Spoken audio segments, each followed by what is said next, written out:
Saya menuju ke Bung Boris langsung. Bung Boris, Anda menyaksikan tadi apa yang kemudian jadi perdebatan, baik secara hukum maupun secara fakta yang kemudian disampaikan oleh para, ya ada yang mantan narapidana, ada yang juga mantan saksi, baik di Polda, di Polres, kemudian juga di pengadilan.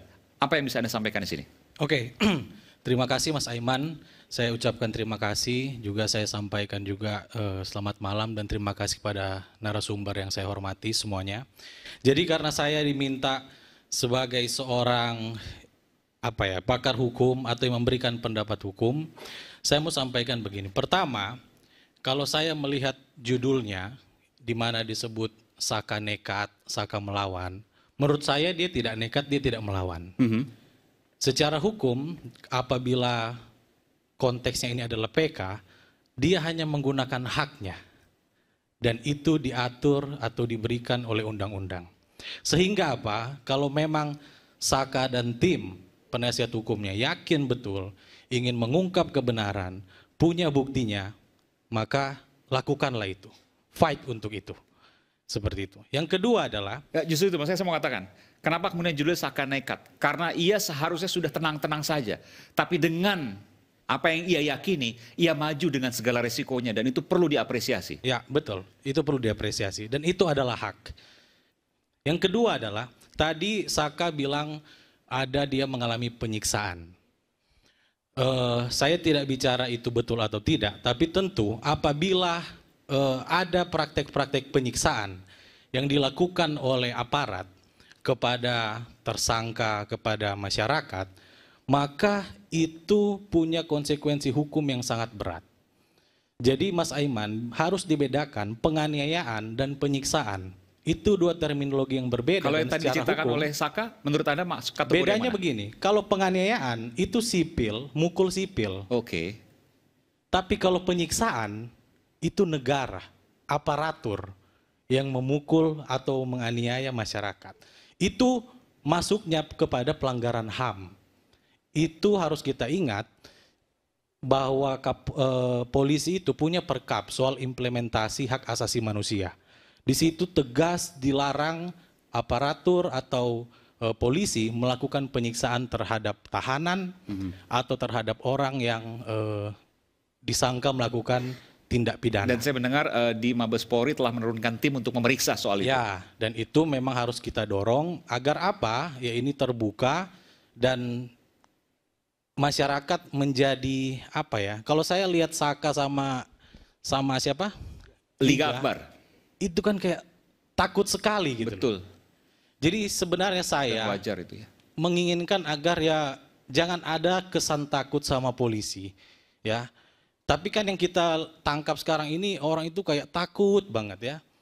Jadi tidak karena berani trauma, bersuara. Bagaimana kemudian tidak seperti takut itu. Apa yang diceritakan? Jika itu benar ya, saya tidak tahu itu benar atau tidak. Tapi jika itu benar ya wajar untuk trauma. Nah, itulah maksud saya, Mabes harus turun dan membuka ini gitu loh. Kalau memang ada buktinya ada penyiksaan, maka pelanggaran berat ya, tindaklah para pelaku tersebut. Termasuk Komnas HAM juga saya mendengar juga telah melakukan penyelidikan soal ini. Nah, implikasinya adalah atau dampaknya adalah itu bisa kepada proses persidangan ini. Kalau menurut saya, ini bisa jadi novum, bisa jadi bukti untuk peninjauan kembali. Karena harus diingat dalam hukum itu ada adigium yang bilang fruit of the poisoned trees, buah dari pohon yang beracun.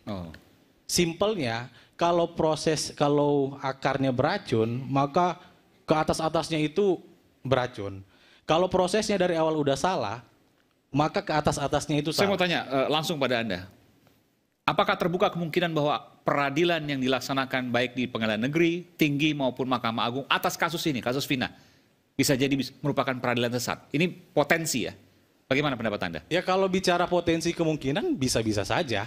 Makanya tentu harus dicari dulu bukti-buktinya. Ya kan? Artinya kalau memang terbukti ada penyiksaan itu bisa menjadi bahan atau alasan atau bukti untuk peninjauan kembali. Oke. Selanjutnya, tadi juga Saka bilang waktu di sidang, itu apa yang dia sampaikan atau saksi-saksi sampaikan itu selalu diarahkan harus sesuai BAP, sesuai BAP.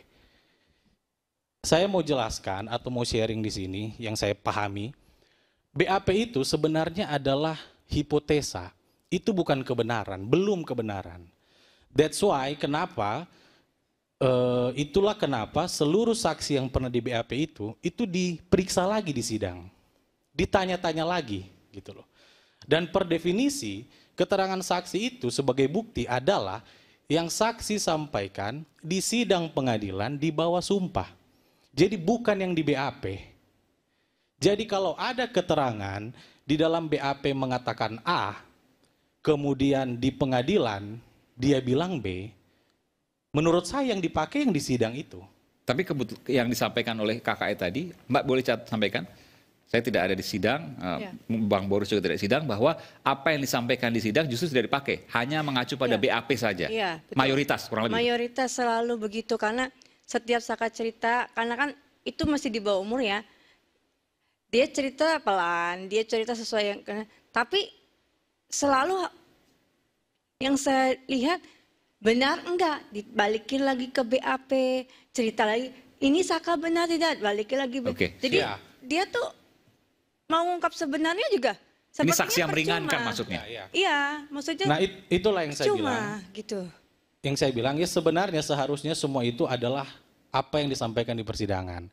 Soal kualitasnya seperti apa, biarlah hakim yang menilai.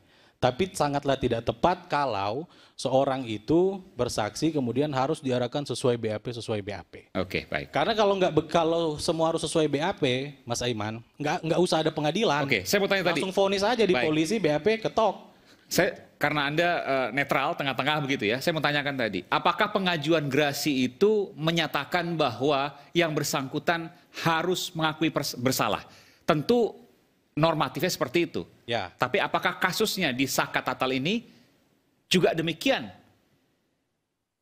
Ya kalau memang orang mengajukan gerasi itu syaratnya dia mengakui salah ya, Pak Rasmannya itu betul.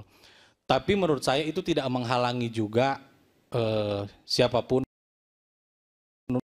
biarlah nanti hakim yang menilai soal itu. Jadi tidak menghalangi tapi biarlah hakim yang menilai. Sebentar, saya mau tanya dulu, Saka keberatan nggak kalau saya tanya? Saka sempat mengajukan gerasi. Itu Saka nggak ngerti. Tidak paham yang nggak ngerti. Nggak ngerti. Tapi gerasi itu ada tanda tangan biasanya. Ada tanda tangan Saka. Yang nggak tahu. dia tidak paham. Ya. Saka bisa baca tapi. Saka bisa baca cuma asal tanda tangan aja. Kalau ada yang Bu Titin datang, Saka tanda tangan. Ya udah tanda tangan. Saya nggak pernah ngebaca. Nggak pernah baca.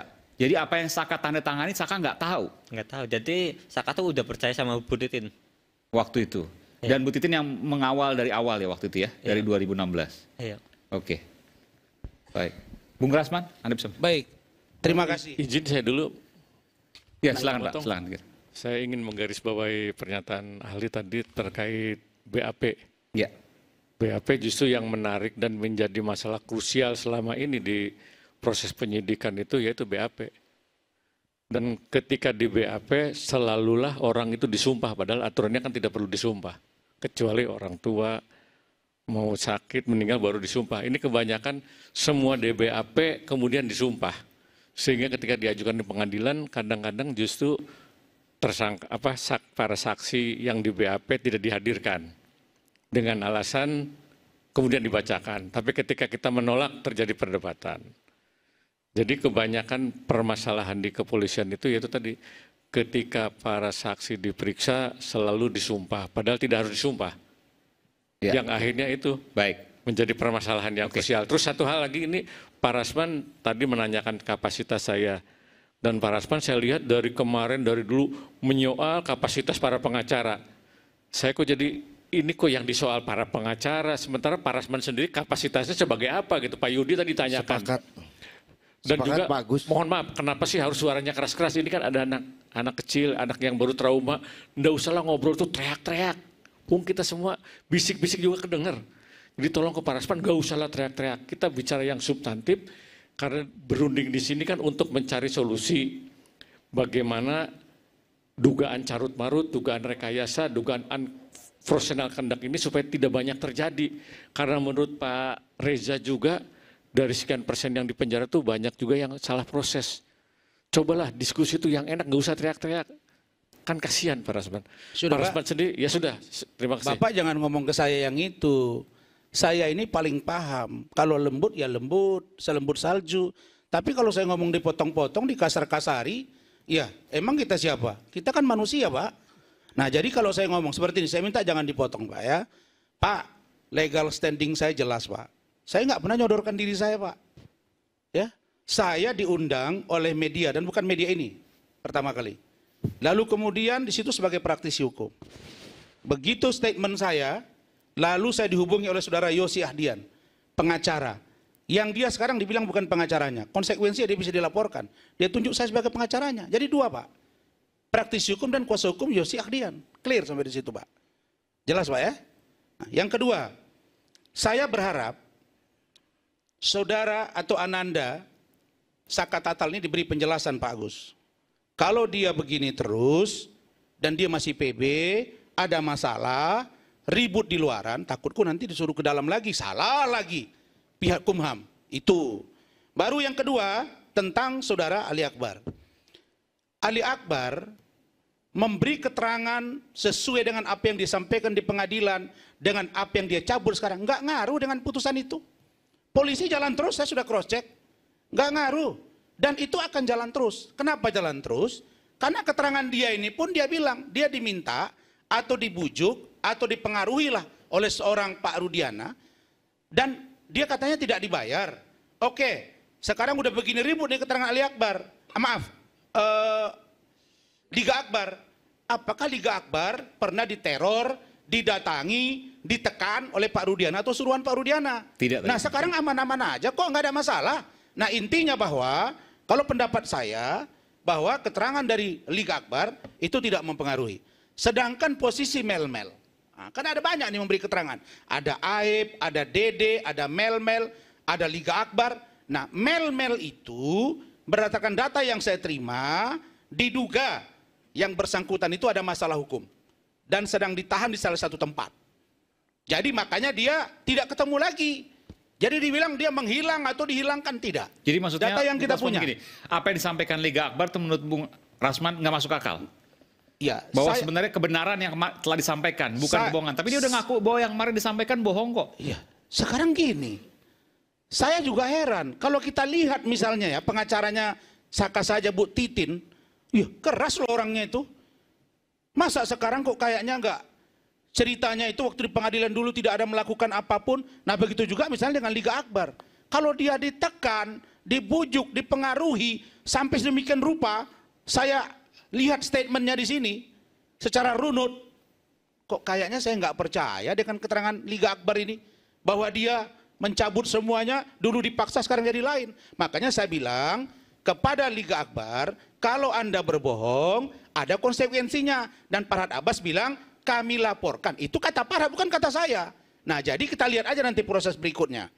Baru kemudian tentang sebentar, lewat itu Pak, ya. sebentar. Saya berikan kesempatan dulu pada Bung Yudia. Ya ini lagi gacornya nih ya. Sekarang gini, Pak Rasman ya. Ya sekarang tadi saya sepakat dengan tadi yang Pak Agus. Di luar ini kan Pak Rasman ini bukan hanya memberikan apa sih solusi hukum ini, apa sih yang harus dilakukan, ya tapi menyerang terhadap lawyer-lawyer lain. Nah sekarang aja sudah bicara ke sana, bicara ke sini. Nah sekarang kita juga tidak minta pendapat dari Bang Rasman. Ya, tidak ngaruh ke kita juga. Mau berpengaruh atau tidak, ya Liga Akbar, ya kita tidak minta pendapat saudara. Tuh sekarang ya kepentingannya di sini, ya Bung Rasman ini sebagai praktisi hukum, bukan sebagai kuasa hukumnya Yosi. Jadi harus bisa menempatkan ya sesuatu pada rule-nya. Dan satu yang ingin saya sampaikan di sini, tadi Rasman sendiri kan bilang bahwa Liga Akbar sudah dilaporkan. Ya, dia yang berbicara. Saya minta bukti lapornya. Kalaupun pun emang klien saya sudah dilaporkan, baik oleh Farhad Abbas atau siapa, tapi Anda yang berbicara. Jadi saya minta bukti laporan itu dari Anda. Bung Rasman. Tadi sampaikan Ya, media. Boleh saya jawab? saudara bilang mana bukti bahwa Boleh saya Peggy Setiawan, ya jangan motong-motong, karena dipotong tidak enak. Seperti yang apa yang saudara katakan. Oke, silakan. Ya, saudara tadi bilang, ya mana Peggy yang mau melakukan gugatan. Saya ada salah satu kuasa hukum Peggy Setiawan juga. Ya, ini makanya update. Ya, mohon maaf, Pak Iman. Ini maksudnya Anda mau mengatakan Peggy Setiawan per hari ini Sudah melakukan pakai mikrofon, Pak. Pakai mikrofon. sudah melakukan pendaftaran peradilan. Oh, sudah terdaftar. Pakai tolong update tanya. Mohon Udah, dilihat. saya jawab. Ya, makanya Gini. Bang Rasman dianggap kudet nih, kurang Saya- update. Ya, makanya tolong update. Sekarang saya minta ya, saudara telah bilang ke klien kami di sini, ya. Saudara bilang tadi nih ya, bahwa Liga Akbar sudah dilaporkan ke pihak kepolisian. Saya minta Oke, buktinya. silakan. Baik. Saya minta buktinya. Silakan, Makanya Bang Rasman. memberikan informasi itu yang jelas. Jangan asal ngomong. Tuh, biar kita juga masyarakat juga tidak sesat. saya ngomong nih. Ya, Oke, silakan, sekarang saya Bang minta Rasman. Siap buktinya. nggak? Ya, silakan. Karena saudara yang mengatakan bahwa klien kami ini Ya, dilaporkan. cukup, sudah Bang, cukup. sudah Silakan, ratusan kali debat di TV ini. Baru ini pula saya ketemu orang begini. Di Saya kampung juga. kami namanya gingging ini. Sama yang saya kesembung juga. bawa golo. Sama Nggak juga saya nyambung. juga. Ini Oh, orang ngeyel kayak gini tuh. Ya gini ya. Baru saya temui kali ini. Jadi gini ya. Ini pengacara. Dia nggak nangkap kata-kata saya. Saya sebut kata Farhad. Bukan kata saya. Sudah dilaporkan. Makanya sih Kata Farhad buktinya sudah mana? dilaporkan. Di media tadi Dan dibantah. akan Buktinya kami mana? laporkan. Makanya buktinya mana? Farhad pun Itu. bilang akan kami laporkan. Dan yang kedua, saya ini gampang mencerna. Begini Saudara Yudia, kita debat di interupsi acara iNews. Itu Kamis 10 hari yang lalu. Anda bilang minggu ini, itu minggu yang lalu, kok sekarang baru Anda daftarkan. Di mana tanggung jawab Anda kalau sekarang lambat kali? Itu Nah, kan jadi strategi enggak, saya mau kita. membantah bahwa Ya, keterangan Anda ada itu yang menyuruh baru juga. hari ini. Kapasitas Oke. ada apa? Ya, Ya kapasitasnya Allah, kok suruh menyuruh kapasitas? daftar gugatan hari ini Lah. minggu depan.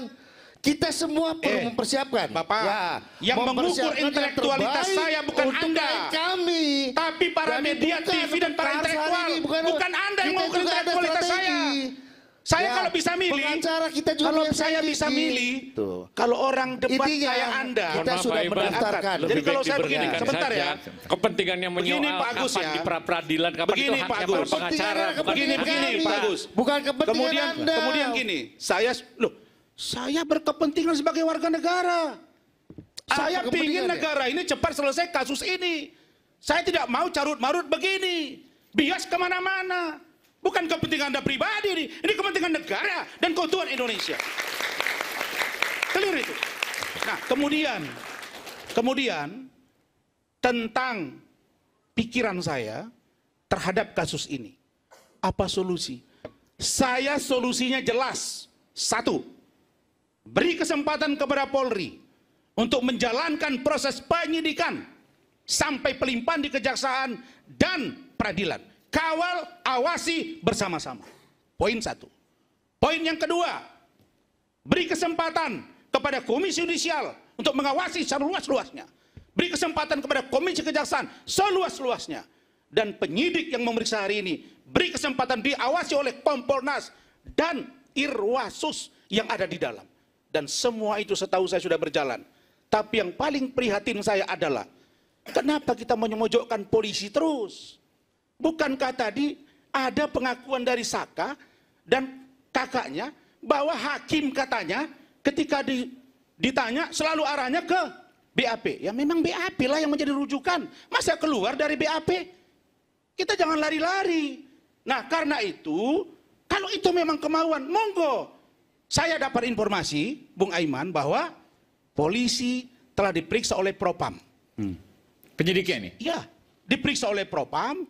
Dan ada yang katanya bertindak agak keras, info yang saya dapat ya, kepada 7 orang ini, mungkin marah atau apa, dan itu juga sudah diperiksa dan ada hukuman. Infonya Saya valid dapat tidak hukuman. itu. Ya ngapain saya kasih tahu sama kau? Kau nggak perlu tahu lah.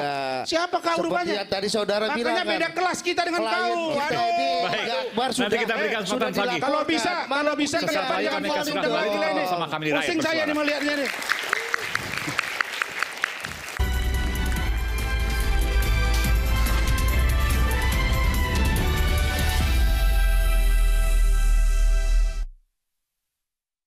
Kopiko Ekstra Besar.